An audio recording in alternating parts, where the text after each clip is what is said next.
Štagiera Arveida stosts. Ir silta vosaras dīna, I divi nīdru 8-godīgās školas pirmās klases puišeļi pa školas īlu ī ceļā iz školu, lai struodotu školas lauceņā.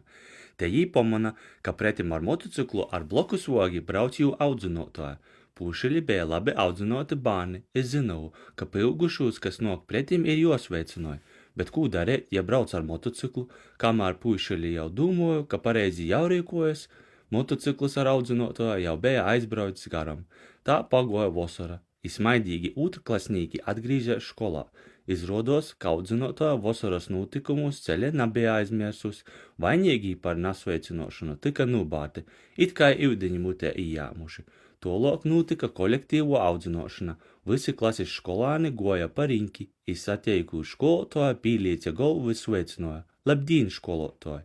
Ir pogojuši 50 godi, bet audzēkņi ar siltom atmiņom atcerīs savu mīļo klases audzynuotuoju, kura beja īsts sirds cilvēks, I mocēja bārņim vēl daudz citas dzeivis gudrības.